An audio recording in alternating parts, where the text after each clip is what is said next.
गे परी भोरे भोरे। प्रेम से बोलो छठी मैया की भौजी चलो ओरो गे परी भोरे भोरे भोरे भोरे। मिक्स बाय राजू भाई। कॉल पाउडर क्रीम भाभी थोड़े थोड़े थोड़े थोड़े। कॉल पाउडर क्रीम भाभी थोड़े थोड़े। जल्दी चलो ओरो गे परी भोरे भोरे। जल्दी चलो ओरो गे परी भोरे भोरे। भौजी घाटे जाए बाटे गोड़े गोड़े। भौजी घाटे जाए बाटे गोड़े गोड़े। जल्दी चलो ओरो गे परी भोरे भोरे। जल्दी चलो ओरो गे परी भोरे भोरे। भौजी चलो ओरो गे परी भोरे भोरे भोरे भोरे।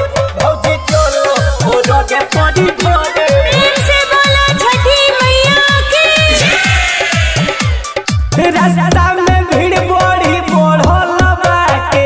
जाए के बाद दौड़ा लेके माथे घाटे। जाए के बाद दौड़ा लेके माथे घाटे। रास्ता में भीड़ बड़ी बढ़ल बाटे।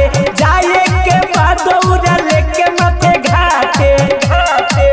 और गदेवे के बाटे जोड़े जोड़े। और गदेवे के बाटे जोड़े जोड़े।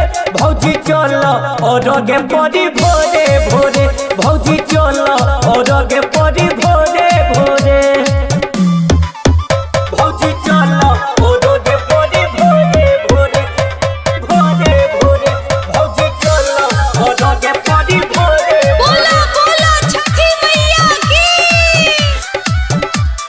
कितना हो देर लगी मेकअप में तहारा। सुमन सवरिया देवरे बनल बा कहरा। सुमन सवरिया देवरे बनल बा कहरा। कितना हो देर लगी मेकअप में तहारा। उदय राइटर देवरे बनल बा कहरा। आसमानी पड़क जाई थोड़े थोड़े। आसमानी पड़क जाई थोड़े थोड़े। भौजी चलो और गे परी भोरे भोरे। भौजी चलो